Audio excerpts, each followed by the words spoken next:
Исәнмесез, Яңа Гасыр каналында турдан-тур эфирда Татарстан хәбәрләре студияда Илгиз Шәкуров алдағы минутларда. Чистай районы Луч бистәсендә урманда янгын чыга. Әгәрдә урман яна башласа, ниндирәк көчләр белән аны сүндерергә тиешбез. Без шуны отработали. Бүген районда янгын куркынычсызлыгы буенча өйрәнүләр узды. Бу хакта Алия Хайретдинова. Олар эшне сыйфатлы һәм тиз итеп башкара. Университет является и имеет большую перспективу, нам надо расширяться. Робот-техникасы үзәгендә Илдар Сафиуллин да булып кайтты. Татарстан районнарында яшелчә орлыклары тараталар. Алып кайттык 28 тонна луксилок, кишер орлыгы һәм шигендер орлыгы инде. Ул кемнәргә бирелә? Алексеевск районыннан Руслан Судинов. İcat күгендә яңа йылдызлар кабында.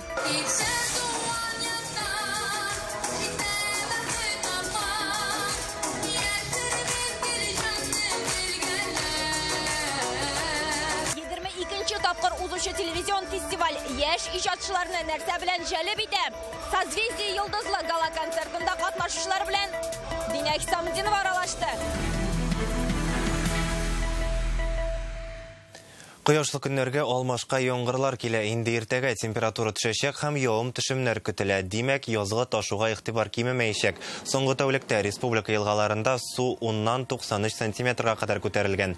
Куйбышев су саклагычында ярты метрга арта. Кайбер урыннарда боз кузгала башлаган. Түбән Кама су саклагычында су бийеклеге бераз төшкән. МЧС хезмәте су басуның яңа очраклары хакында да хәбәр итә. Биектау районының Шепчек авылында 3 хуҗалык ишек алдына су кергән. Лаеш районының Озерная долина бистәсендә вак таштан салынган юл су астында калган. Бер атна элек кенә бу урында су әле бөтенләй юк иде. Соңгы берничә көндә генә шулай җыелган. Ул бистәгә керә торган юл буйлап җәелгән. МЧС хезмәткәрләре әйткәнчә, су басу зонасына йортлар керми, халыкны эвакуацияләү кирәк булмаячак. Фаразлар буенча иртәгә су Биектау районының Байкал һәм Иске Бөреле авылларына да төшәргә мөмкин. 8 ишек алдын су басуы ихтимал. Бу атнада бөтен ил буйлап гадәттән тыш хәлләр министрлыгы хезмәткәрләренең өйрәнүләре башланды. Татарстанда ул бүген барлык районнарда да бер үк вакытта үткәрелде. Коткаручылар, урманчылар һәм җирле хакимият гадәттән тыш хәлләр вакытында бергәләшеп хезмәттәшлек итү юлларын үзләштерә. Бүген Чистай районында өйрәнүләр сценарии буенча урманда чыккан янгынны сүндерделәр. Ут күз таралу җирдән генә түгел, күктән дә күзәтелә. Ми-8 янгын кабынган урынга шунда ук су ташлый. Барлык ашыгыч хезмәтләрнең эшләү алымын хәбәрчебез Алия Хайретдинова күзәтте. Монда урамда бездә пожар. Рәхмәт, килегез. 112 номерына шалтырату белән берничә минуттан янгын урынына ашыгыч хезмәт машиналары килеп җитә. Иң беренчеләре ирекле янгын дружинасы. Аларга Луч бистәсеннән урманга кадәр нибары 1 километр юл узасы.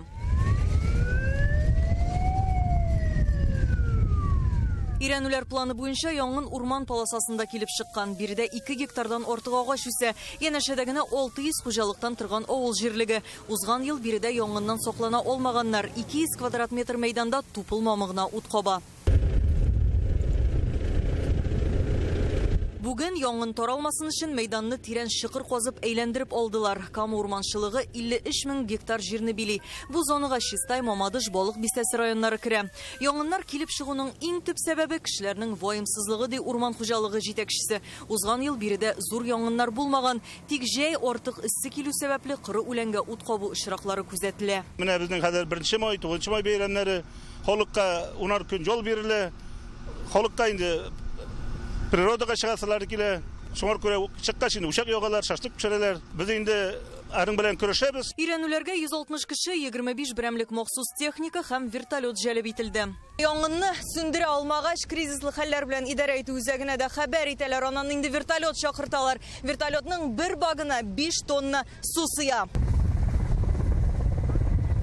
Бүген республика елгаларында боз китү вакыты булу сәбәпле суны тутырып тормаганнар. Гадәттә алар агач башларына кадәр менгән янгынны биектән су сибеп сүндерә. В основу замысла команды штабного учения была положена реальная обстановка. Мондый хәл Чистай районында чынлап та күзәтелергә мөмкин. Шуңа бу риваятны уйлап чыгардык та. Янгыннар урманнарга гына зыян салмый, йортларга да күчәргә мөмкин. Өйрәнүләрнең төп максаты гадәттән тыш хәлләргә махсус хезмәтләрнең әзерлеген, шулай ук үзара ничек хезмәттәшлек итүен тикшерү. Цели, которые ставились на эти учения, достигнуты. Узган ел республикада урман 26 тапкыр яна, кыры үлән шүпкә ут якынча 2000 тапкыр каба. Гадәттән тыш хәлләр министрлыгында хәбәр итүләренчә, иң күп янгын Ознакай һәм Әлмәт районнары урманнарында чыга. Чагыштыру өчен 2020 елда республика территориясендә нибары 3 урман янгыны булган. 25 апрельдән республикада янгынга каршы махсус режим кертеләчәк. Чистай районыннан Алия Хайретдинова, Алмаз Зиятдинов, Яңа Гасыр каналы. Татарстан Иннополисы Мәскәүнең Сколково инновация үзәге белән хезмәттәшлек итәчәк. Бүген бу хакта килешү имзаланды. Чарада Татарстан президенты Рөстәм Миңнеханов һәм ВЭП-РФ дәүләт үсеш корпорациясе рәисе Игорь Шувалов катнаша. Дәрәҗәле кунаклар Иннополис университетындагы робот техникасы үзәге белән дә таныштылар. Анда заманча техникалар тәкъдим ителгән. Алар арасында Россиядәге иң зур 3D принтер, су астында эшли ала торган роботлар бар. Иннополис белән Сколково нинди юнәлештә хезмәттәшлек итәргә җыена? Россиянең иң яшь шәһәрендә Илдар Сафиуллин булып кайтты.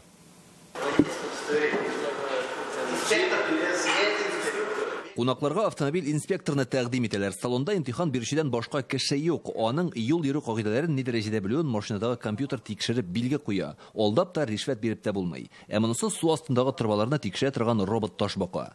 Татарстан президенты һәм Сколководан килгән белгечләр һәрбер эшләнмәне җентекләп карый. Күбесе бирдә беренче тапкыр гына түгел, тик килгән саен яңа ачышлар белән каршылайлар.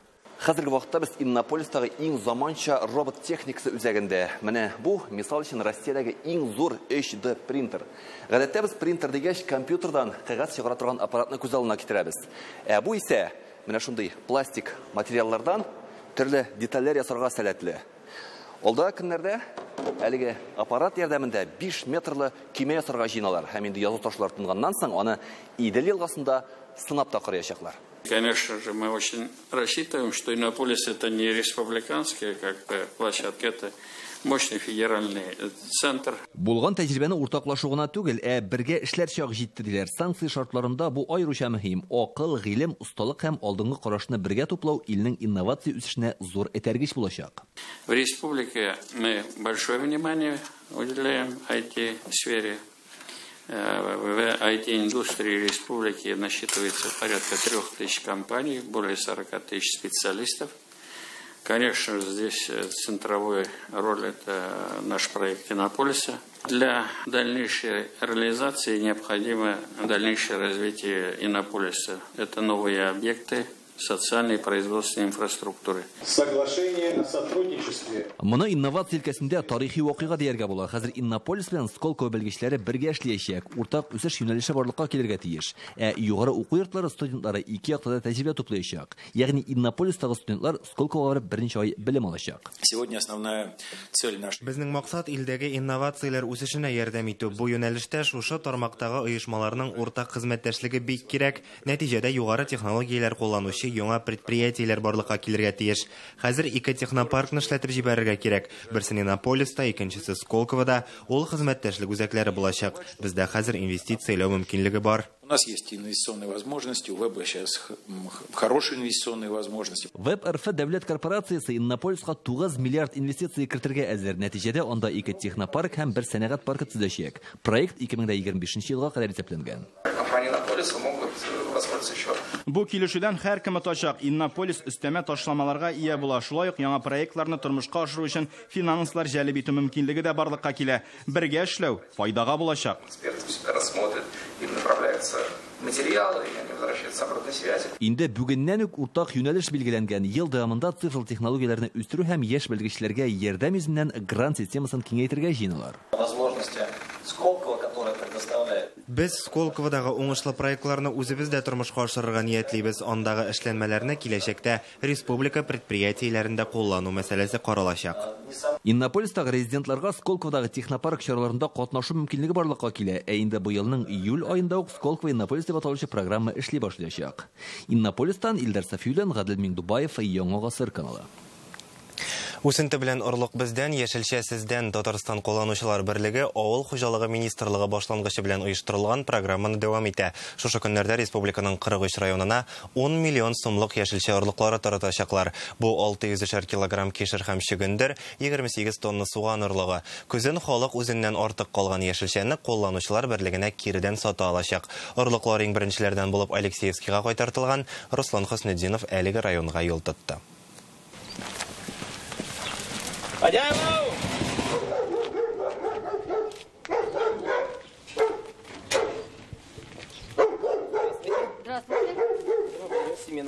Елена Тюкарева Татарстан кулланучылар берлегеннән 3нче ел рәттән орлык ала. 12 суты җирләре бар. Бакча эшләрендә ире 3 баласы булыша.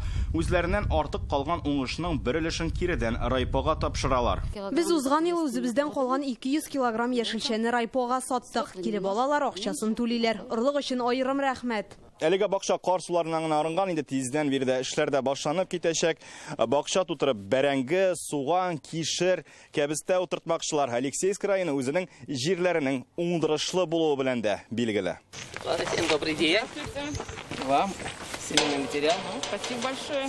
Ике капчык сөенчек, ике букча чөгендер орлыгын Лебедин авылы мәктәбенә тапшырдылар. Биредә 47 бала белем ала.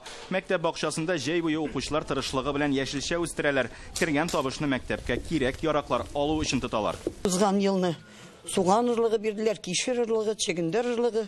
Без аны мәктәптә балалар белән, укытучылар бергә утырттык һәм мул уңыш җыеп алып, аны райпога тапшырып, акчасына үзебезнең ашханәбезгә, укытучыларга салатлар өчен матур пыяла савытлар сатып алдык. Орлыкларны Татарстанның 43 районына да тигез итеп тараталар. Барлыгы 10 миллион сумлык товар кайткан. Бу 28 тонна сөенчек, 600 килограмм кишер һәм чөгендер орлыгы. Бу программа халыкка бик ошады.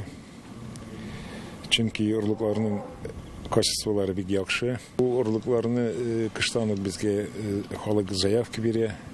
Үткән ел алучылар бик теләп алалар. Татарстан хуҗалыкларга һәм мәктәпләргә үсенте таратучы бердән-бер төбәк. Жыл сайын ала торган шушы 4 позицияны алдык. Санкцияларга без эләкмәдек. Акча безгә февраль айында күчте. Шуңа күрә без жыл сайын эшли торган үзебезнең фирмабыз белән Престиж семена дип атала. Шулар белән эшләп киләбез. Без сразу аларга акчаны күчердек.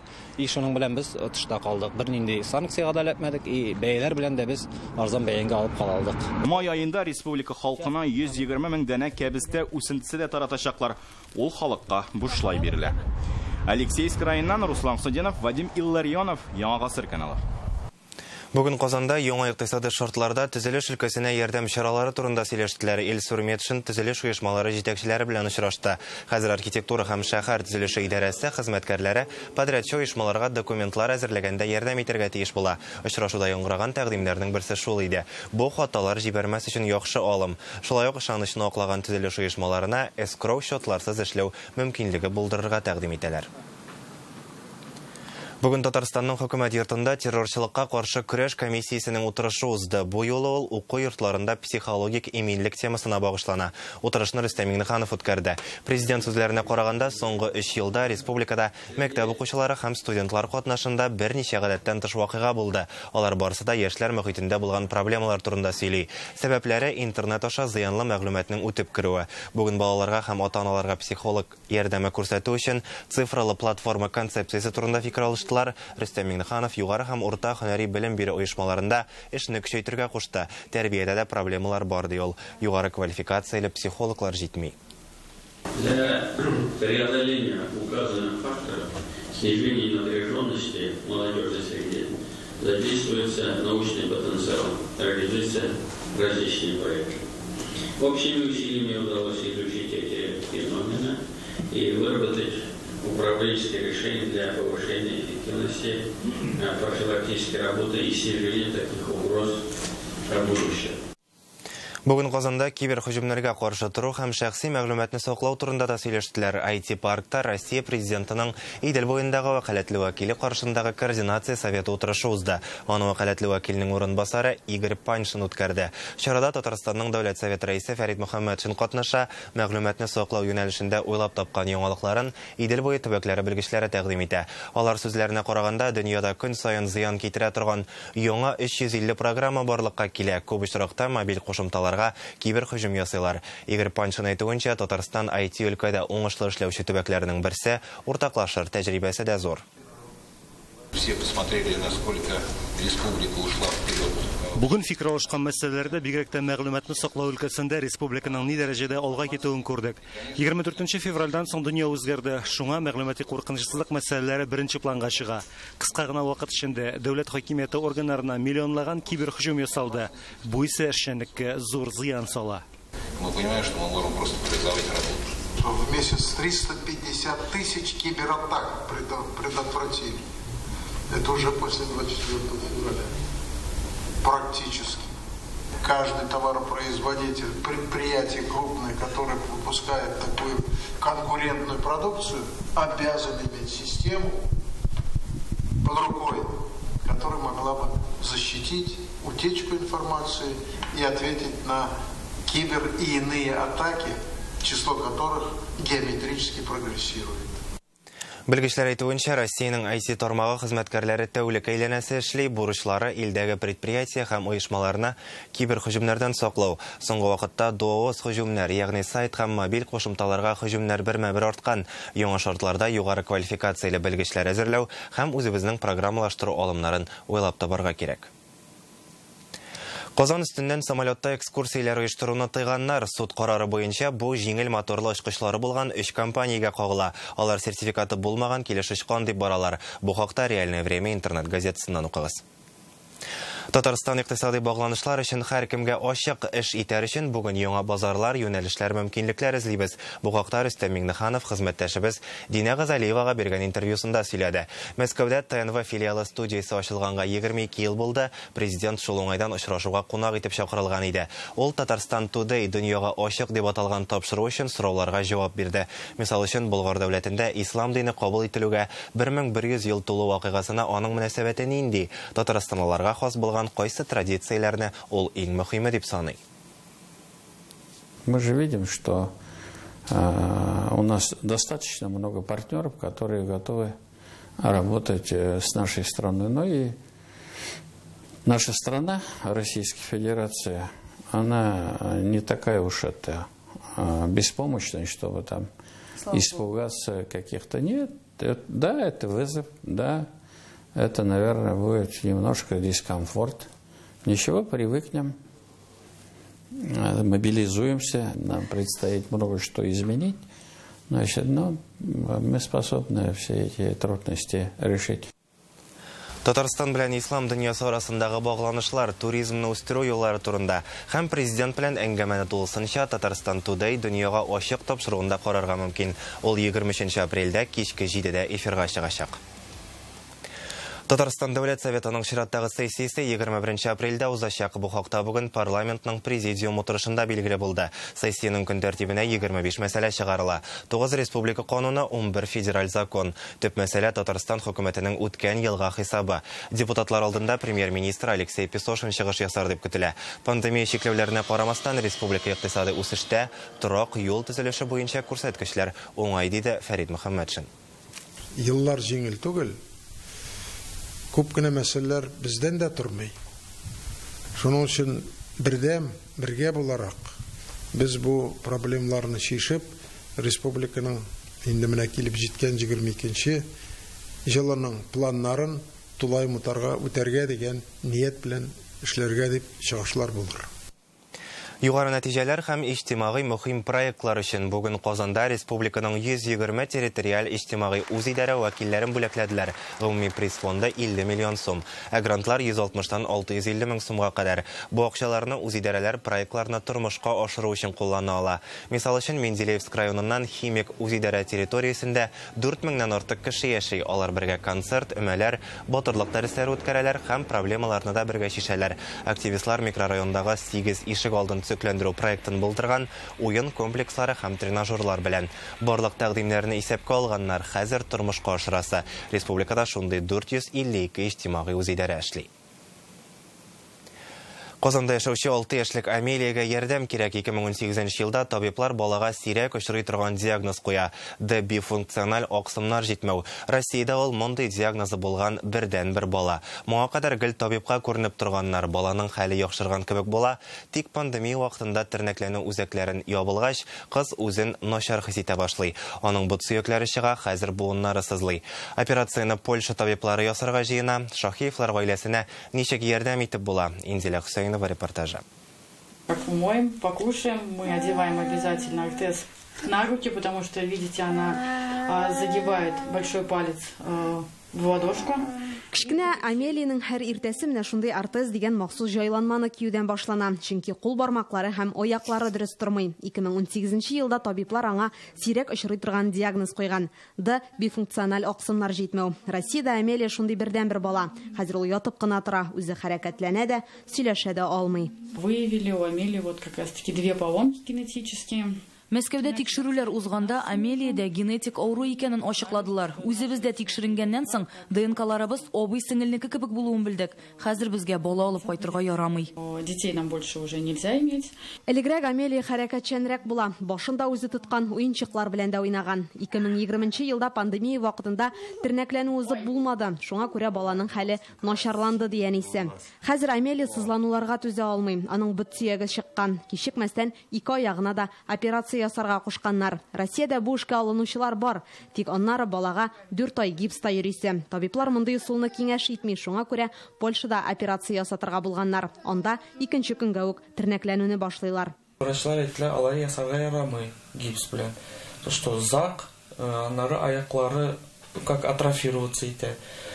Вот. Без изли таптык вот Польшада то что ясыйлар операцияны.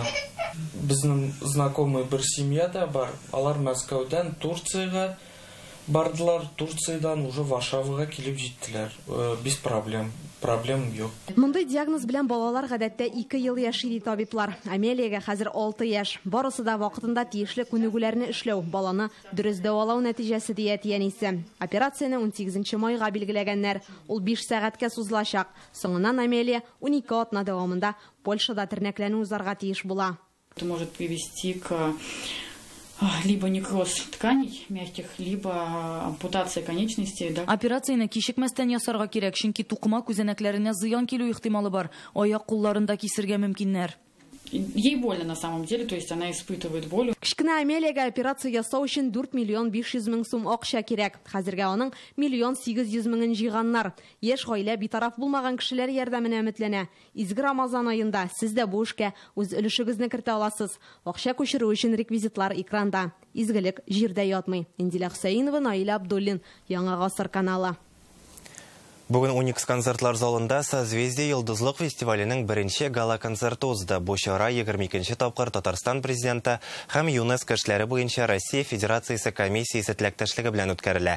Ел сайын фестивальдә 70 меңнән артык бала катнаша. Татарстаннан тыш Мари Эл, Чувашия республикаларыннан, Мәскәү, Пермь, Самара шәһәрләреннән килгән балалар да сәләтләрен күрсәтә. Алар җыр, хореография, нәфис сүз осталыгы номинацияләрендә көч сынаша. 22 ел дәвамында Созвездие йолдызлык фестивале яшь иҗатчыларны нәрсә белән җәлеп итә соң? Динә Хисаметдинова катнашучыларның үзләреннән сорады. Бу мизгелне алар ел буе көтте. Сәхнәдә йолдызлык фестиваленең җиңүчеләре. Алар җырлый, бии һәм оста итеп сөйли. Монда яңа дуслар табыла, якты киләчәккә юл ачыла. Йолдызлыкта катнашу бу балалар өчен чынга ашкан хыял. Бу фестиваль турында бик күп ишеттем инде. Һәм менә бу елны мине алдылар бу фестивальгә. Һәм мин гала концертка хәтлелектем. Казанга киләләр бөтен республикадан. Төрле балалар, алар бөтенесе дә акыллы һәм шундый көчле конкуренция. Я не знаю, что мне дадут, но в прошлом созвездии за первое место мне дали вот такого мишку. Берәүләр сәхнә тоткан вакытта, икенчеләр чыгышка әзерләнә. Арча районының Ариэль иҗат төркеме фестивальнең тәҗрибәле катнашучылары. Шундый шатлык фестиваль фестиваль, конкурс. Мне bu bizim festivalda bütün emotsiyalar çığa mene. Bilmem, biz şotlanabız, jılıyız, jırlıyız, biyimiz. Ел сайын Созвездие йылдызлык фестивалендә 70 меңнән артык бала катнаша. 6 меңгә якыны гала-концертларда чыгыш ясый. Гадәттә алар 2 өлешкә бүленә. Җиңүчеләр арасында Татарстанның гына түгел, Россиянең сәнгать университетларында белем алып, югары дәрәҗәләргә ирешүчеләр бар. Бу фестиваль милли гореф-гадәтләрне, мәдәни кыйммәтләрне саклап калырга ярдәм итә.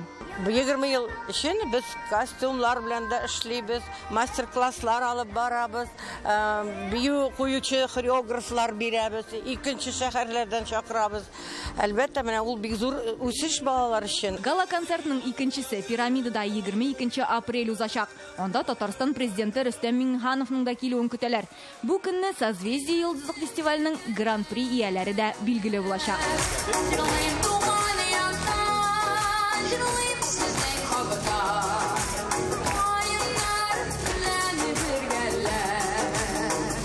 Динәк Самдинов, Алмаз Зияддинов, Яңа гасыр каналы.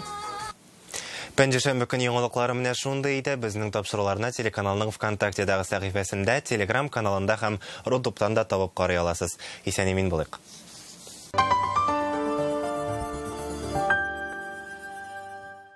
Огромный ассортимент портьерных тканей. Феерия, Тукая 58. Хәзер яңа кием алырга кулай вакыт түгел. Язгы матур көннәргә үз киемнәреңне чистартып куй. Профимастер ателье һәм химчисткалар челтәре пуховикларны 799, пәлтәләрне 899 сумнан чистарта. Иске бәяләр буенча эшли. Гарантия 297 17 74. Выбери свой автомобиль в Транстехсервис. Весь склад из 10 тысяч автомобилей только на tts.ru. Татар эстрадасының зауқлы популяр үзенчәлекле тавышлы җырчысы Марселия үзенең иҗатташ дуслары белән сезнең район авылларда. Дәртле моңлы җырлар, кызыклы юмор, сезнең күңелләргә күтәренке кәеф өстәр. Килми калма, шәп булачак. Татарстанның энергетика һәм энергоресурс нәтиҗәлелеге халыкара форумы, бой эшлекле программа, тармак күргәзмәсе 19 апрельдән 21-на кадәр Казан Экспо халыкара күргәзмә үзәгендә. Кайгырту ул күңелле мәшәкатьләр һәм сөенечле борчылулар кадерле кешеләр хакына. Алтын кертеме. Акбарс банкта 17%-ка кадәр. Кадерләп саклыйбыз. Квартира в Светлой долине с ипотекой 0,1%. За 30 лет переплата всего 91 тысяча рублей. Акбарс дом. Дом там, где мы. Приятно. Меньше платить в находке. Средство чистящее Санфор 59 рублей. Салфетки дезинфицирующие 89. Порошок Биолан 9 килограмм 789. Цены действительны 18 апреля 2022 года. Подробности у продавцов.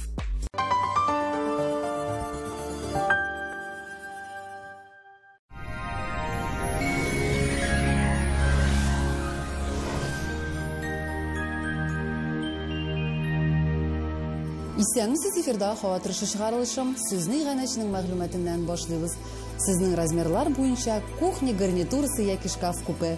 Данил Мастер сезнең һәр теләгегезне исәпкә алачак. Апрель азагына кадәр генә үлчәргә килү бушлай. 260-766 телефоны буенча язылыгыз. Җөмһүриятебездә циклон йогынтысында яңгыр явачак, температуралар 1 градуска түбәнәя. Яндекс погода мәгълүматы буенча көньяк көнчыгышта Бөгелмә Балазнагы Әлмәттә аязучан болытлы һава, яңгыр явачак 4 градус җылы. Төньяк көнчыгышта Түбән Кама, Яршаллы, Алабугада явым-төшемнәр температура 6 градус. Төньякта Актаныш, Әгерҗе, Менделеевскида яңгырлы 7 градуска кадәр җылыта. Төньяк көнбатышта Аша Кукмара Балтачта сүрән көн җылылык 3 градус. Көньяк көнбатышта Булгар-Буа Чүпрәлдә явым-төшемнәр температура 7 градус. Шистай Нурлатмамадышта шулай ук яңгыр явачак 5 градус җылы. Доктор Осфизраль шелтәрнең медицина үзәге сезгә операциясез һәм авыртусыз умыртка баганасы һәм буыннар белән булган проблеманы хәл итүдә ярдәм итә.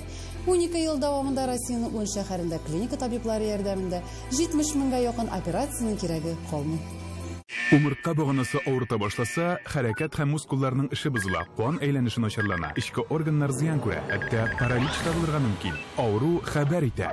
Доктор Оста дәваланырга вакыт җитте. Яңа технологиялар ярдәмендә доктор Оста бу серләр эзсез югала. Хәрәкәт яхшыра, сызланулар кими.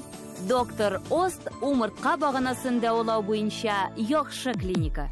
Санчи иммунитетны ныгытырга һәм көч кертергә ярдәм итәр. Кан әйләнешен яхшырту сыйфаты булганга, санчи бөтен организмга уңай йогынты ясый, энергия бирә, йокыны җайлый, баш авыртуын һәм хроник авыруларны бетерә, хәл кертә. Санчиның файдасы гасырлар белән сыналган, юкка гына аны Кытай медицинасының хәзинәсе димиләр. Фармленд аптекаларында сатыла. Мәгълүмат өчен телефон 8927 236 71 75, сайты sanchi.rf.